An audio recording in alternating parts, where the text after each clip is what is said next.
excited to showcase the diverse stories and perspectives of the incredible people that we work with through this culture series. We share these stories with the hope of opening a window into the lives of people from numerous backgrounds to create more of a sense of belonging within our community for those who may or may not share similar experiences. My name is Leonela Save. Join me as we learn about what resiliency and personal culture look like through the lens of our guest. Hi, everyone. Today we have Andy Rork. Andy, how are you today? I'm good. How are you? I'm great. I'm very happy that you're here. Me too. Andy, thank you. Thank you so much. Andy, tell us a little bit about you. Who is Andy? I'm Andy Rork. I'm one of the staff ASL interpreters here at Luna Language Services. I've been here now, just past my 4-year anniversary. Yeah, I've been interpreting for a long time, and I'm just happy to be here. And we appreciate you being here. You're a very beloved member of Luna Language Services. How did you decide to become an interpreter? I didn't decide to become an interpreter. It kind of came to me. I grew up, I have deaf parents. And so I grew up in an ASL home. We signed at home. I had an older sister who was also hearing, and she became an interpreter at a young age. And I didn't want to do that. You know, when I was trying to figure out what I wanted to do when I grow up and who I wanted to be. When I decided to go to college, I decided I wanted to do something not related to the deaf community and deaf people. I got into audio production and video production, telecommunications at Ball State. But as I was doing that, I was also interpreting too. I was still doing that kind of as a side job because at Ball State, they always have a handful of deaf students that go there because they have a deaf education program. So I was interpreting classes for fellow students as opposed to working in dining service or doing some other kind of job. That was my job when I was in college. But it's not what I wanted to do. It was just something to make extra money. And because I was a terrible college student, I ended up having to go back home. And my mom got me a job interpreting for 3 middle school girls that were mainstream in a public school system in Anderson. So I did that for a semester. And then I moved to Indianapolis and got a job in a public school here, and then became a community interpreter after that. Wow, that's an interesting story. Yeah. How do you like it now? I love it. I do know that at a certain point when I realized that this is what I'm going to be doing for the rest of my life, I decided that I wanted to be really good at it too. I wanted to not because of me, and it's not because of I have this drive. It's because it's what the deaf community deserves. They deserve the best interpreters that they can get. And so I made a conscious decision to try to be the best interpreter I could possibly be. Yeah, of course. And you said that your parents were deaf. Mm-hmm. And I guess the question is, what is it like, or what was it like? What was it like to what was it like to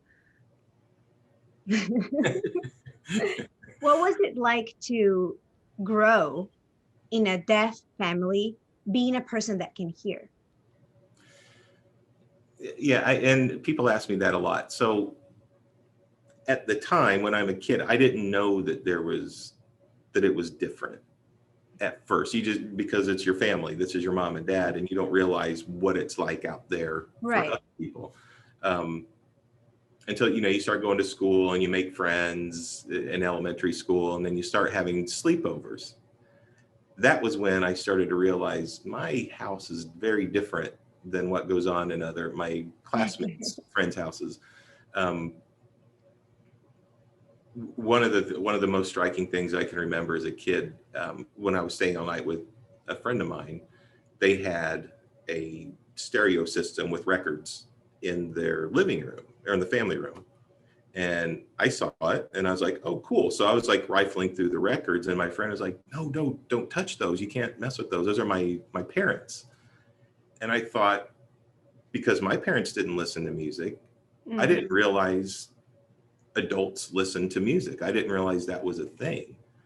And it was just like really striking, and like sitting at the dinner table with all hearing people and everybody talking, and it was like, oh, it was overwhelming for me.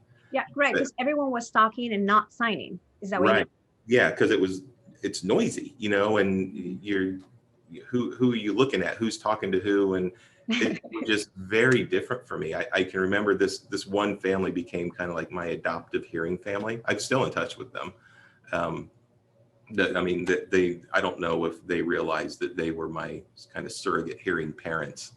That a lot of since I didn't get influence from my own parents in certain things, they were the ones who did. Like some of the music I like is because my friends' hearing parents liked it. And so they were kind of like my hearing parents in a way. So did you ever feel in the middle of these two worlds? Oh, always. Because when I was growing up, since my parents were linguistic minority, and this was before the Americans with Disabilities Act, so there weren't interpreters prevalent, and nobody was required to provide an interpreter at the time. It was just bring one if you have one. So back then, a lot of the deaf people would bring a family member to come interpret for them. And so that's what my sister and I had to do a lot growing up as kids. We were our parents' interpreters. Do you remember any specific event or moment you had to interpret for them? Yeah, the funnest one. I mean, I had to do like my parents' doctor's appointments, which, you know, kids don't need to be part of that, but we had to, right? But the funnest, which, you know, it could be a more interesting story than it actually is. But growing up, like when we had open houses or parent teacher conferences at my school, I was the one interpreting between the teacher and my parents about how good or bad I was doing in school. Oh my God, Andy. Fortunately, I was just such a sweet kid and a quiet kid, and I never got into trouble anyway. So So let I me didn't ask. have to lie, you know, but the door was open. I could have been a bad kid. Right. Telling my parents, oh no, Andy's doing great in school, and telling the teachers that, but oh, let no, me ask discipline at home. When did they realize that there's not such thing as an A plus plus plus plus? I think it took them till about 5th grade. Oh, Andy. No. So, being able to do all of that and sharing yourself between, you know, defining yourself from coming from a position of, I am a member of a deaf family, but I'm in touch with, you know, friends and neighbors and other families that are hearing. How did that shape your culture now? How would you identify your culture? How would you describe your culture now? Who are you now based on all of that background? Well, I mean, I realized a long time ago through my experience with college and then ending up back as an interpreter that I can't separate myself from my deafness, from that deaf culture that I grew up in, no matter how far I try to run from it. I couldn't separate myself from it. It's part of who I am, but I also have this other part of me who can hear and can speak and functions in the society. That I enjoy music. I love going to live music events and stand-up comedy, you know, so there's a lot of different things that don't relate to my deaf side, but it's still very much a part of me. So I've realized that I can't separate either one. They're both part of me. And so I am a person who grew up with deaf parents. That's kind of how I identify myself. So I have deaf culture and hearing culture part of my daily life still. And because of that combination, how has that influenced your relationship with your parents? Are there any more members of your family who are also deaf or hard of hearing? And how do you keep communicating with them? Yeah, so on my dad's side of the family, my dad is the only deaf person on his entire family. He had a twin sister who was hard of hearing, and she was fluent in ASL. She taught at the deaf school here in Indianapolis for a long time till she retired. But some people could sign on that side of the family, but everybody was hearing. But on my mom's side of the family, most of the family members on my mom's side are deaf, generationally far back and far wide. I mean, aunts, uncles, cousins, grandparents, great grandparents. I remember just a few years ago, we realized as we were doing some family research and then somebody else coming to us too, that we always thought that the deafness started with my great grandfather, so my mom's grandfather. But we've come to find out that it goes way back further than that. I mean, as far in Europe, when my family first immigrated from Europe, they were deaf there too. So it's just so far back, and it's so weird. It's almost like it's its own ethnicity almost, Mhm. because it's deaf people all related to each other with this common thing. And for whatever reason, I don't know if it's genetic, if it's something in the DNA, but for whatever reason, it just keeps perpetuating itself.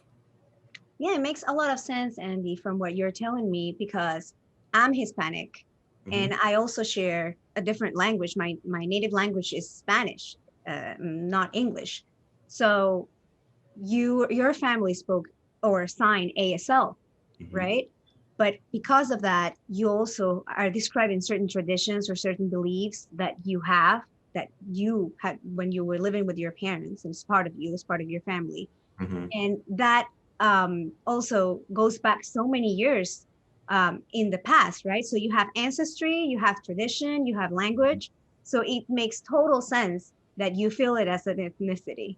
Yeah, yeah, and a lot of people, our society lumps deaf people in with the disabled community, Hmm. and deaf people don't feel like they're the same part of that. They feel like they're a linguistic minority because there's nothing that they're not able to do other than hear or speak. Um, and I would say for me, likewise, my experience growing up with deaf parents and with parents who spoke a different language is much more like a family who moved here from another country, and the parents don't speak English, but the kids are bilingual. And so they have to navigate helping their parents and then fitting into the greater society. That's my experience. It's just like those people, I don't have very much in common with kids who grew up with parents who were blind or parents who were disabled in any other way. My experience is more like linguistic minority type people. Hmm. And what are some things that you are able to? Do you have a family of your own? First, that's the first question. Yeah, You have kids. You yeah. do. So have you been able to transmit a little bit of that deaf community culture to them?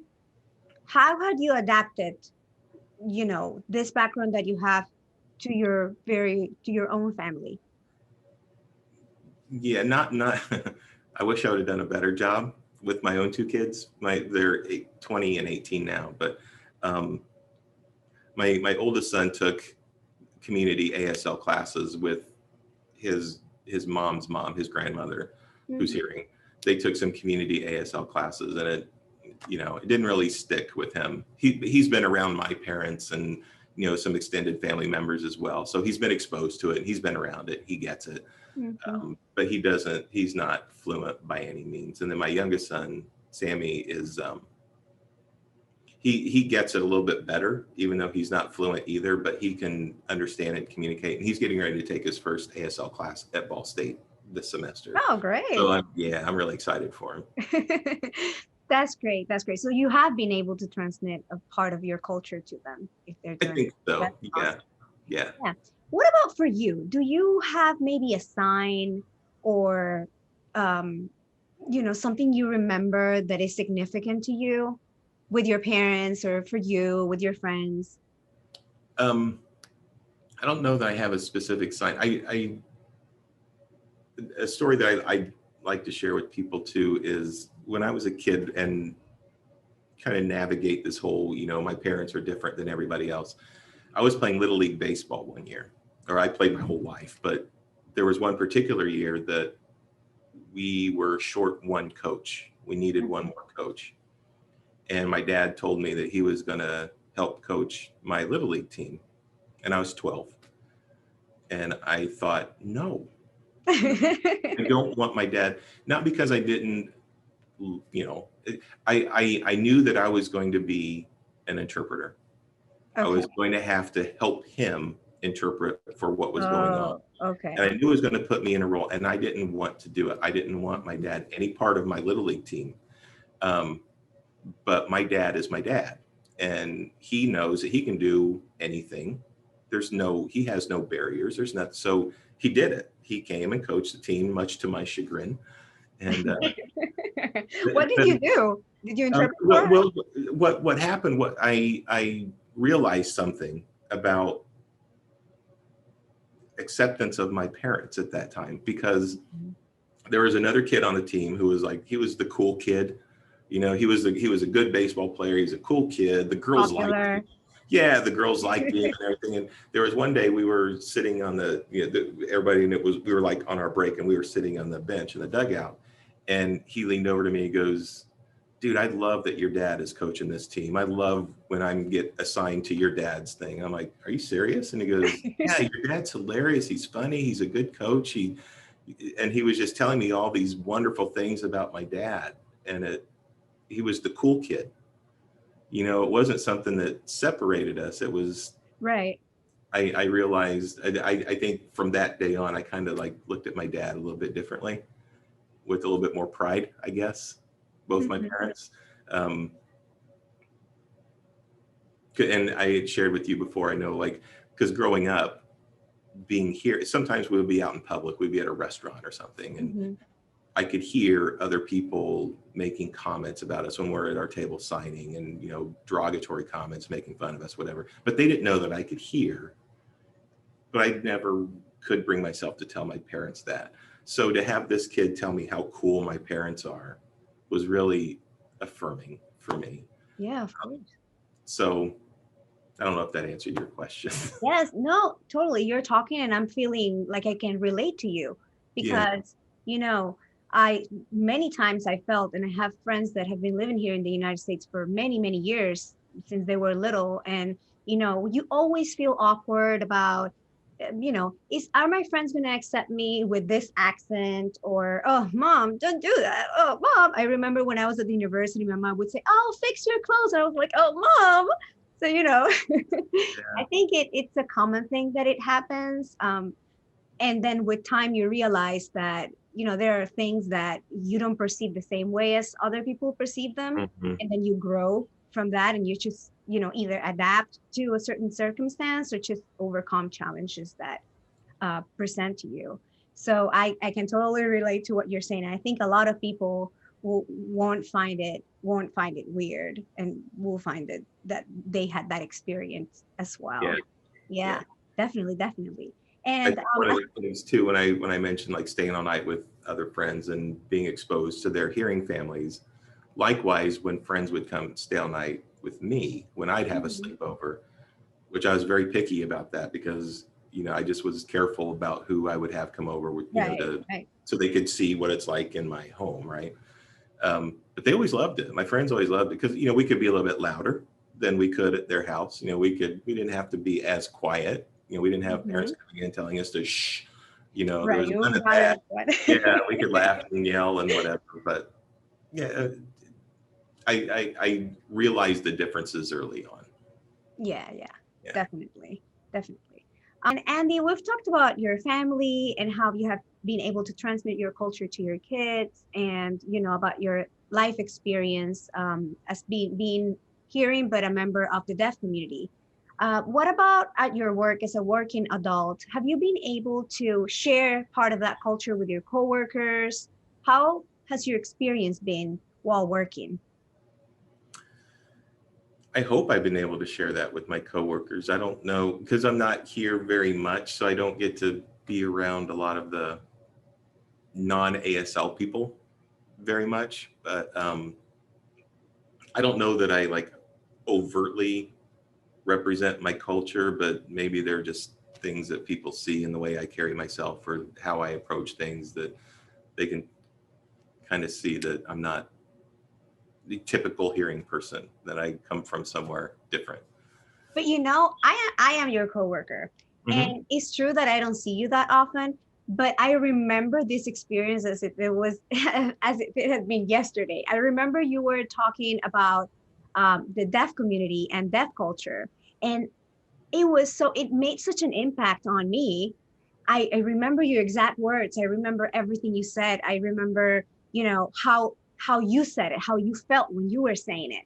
And I think you have accomplished that goal because if I remember it, and I don't see you that often, then you have been able to share. And I personally appreciate it so much. I was telling you this before that I was not super familiar with the deaf community and the deaf culture, because in my country, that community has a lot of, still we need a lot of awareness and a lot of structure, and schools, and really include that community within the general society, which doesn't happen here in the United States. And it makes me so happy that the members of the deaf community, have and share their culture openly, and that's great. And because I'm not super familiar with that, I remember learning about it and the way you were explaining it, and how your words and your experience just stuck with me. So yes, Good. you have done that. Good. Thank you. And I really I appreciate just that. feel good. Yeah, I hope so. I hope that's what I'm sending off, because I definitely get it from everybody else. I know everybody else. I just love seeing how everybody interacts, and you can see, kind of where people come from. But I don't know if that's always so obvious with me, but I appreciate you saying that.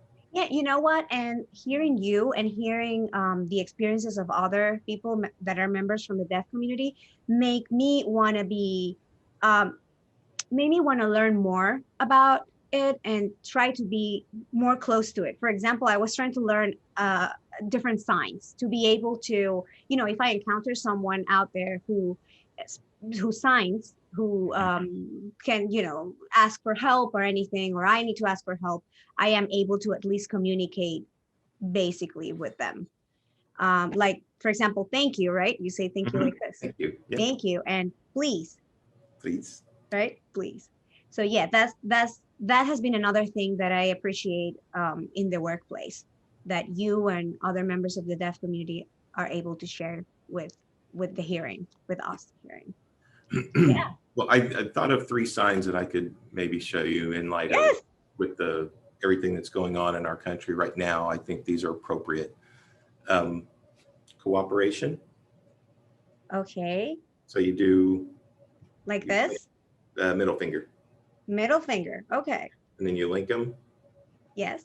and then you do a circle around. So it's everybody working together, everybody cooperating.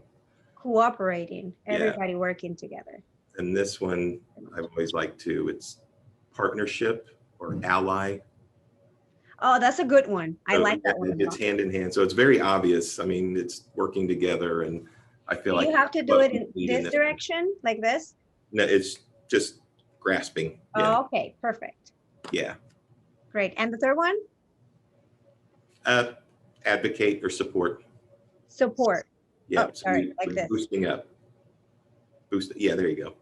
Support. Advocate or support. Yeah. Oh, Andy, thank you so much. I will definitely remember that next time I see you. I go, Good. Andy, thank you. Support. Andy, well, thank you so much. Is there anything else you want to share with us? Maybe something that is representative of who you are right now, of your culture, anything that you would like to share with us? Yeah, I brought this book, which means a lot to me. So, and it means a lot to me because of my family and generationally deaf family. A few years ago, the Indiana School for, I grew up in Indiana. My whole family's from Indiana, years back. A few years ago, the deaf school here celebrated their 150th anniversary. And so they published a book, their sesquicentennial yearbook, and it's got pictures and stories about the history of the school. And the reason why this means so much to me is because there are pictures in here of my great grandfather sitting in his classroom. Oh, wow. In like 1894 or something like that. I don't know what year, 1893.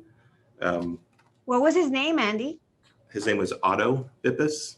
Mm-hmm. This is my great grandmother, who he eventually married. And what was her name? Wilma Miller, Okay. then eventually Wilma Bippus. And then my parents are in here, and my grandparents are in here, and aunts and uncles and cousins. And it's just a representation of where my family comes from, and where their culture was cultivated, and spread and how they became part of the bigger deaf community. This book just means so much to me. Oh, yeah, I can tell that you're so proud too Yeah. to be a And mentor. it was such an honor for me too when I got to work at the deaf school. I worked there for 10 years, and it was one of the first times that for that 10-year period, I felt like every day that I went to work was for a greater purpose, not just to provide communication for one person, but it was for all the kids at the school and future generations and past generations. And it meant so much to me to work there for those 10 years that I did. Hmm. It was like home. It was like your home. Yeah. Do you still remember, your students, your coworkers? Oh yeah. Yeah. A lot of the kids have, found me on social media or whatever. So I'm still in touch with a lot of them. That is great. And I How now much- interpret for a lot of them too, as now they've become Right. adults, and it's like really weird to see them with kids now. And it's like, oh my God, you were a teenager. What happened? Yes. Yeah. Yeah.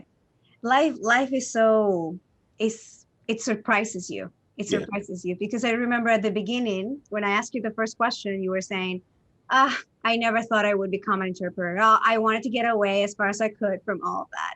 And Yeah. now I hear you talking about it with so much love and pride and passion. Yeah. And It's we never become know. a lot of who I am, That's right. Yeah. And you're amazing. I know I speak for a lot of people when I say we really appreciate you and we think you're a great person. And we thank you. Thank you for all of your support and work. Thank you. Andy, it was a pleasure to talk to you Aw, today. this was great. Thank you so much. Thank you so much. Thank you for wanting to talk to me. No, thank you. Is there anything you would like to say to your viewers to say goodbye to them? No, just thanks for watching and have a good day. Love you. Thank you. Thank you everyone for watching. Andy, see you soon. Okay. Thank you. Bye-bye.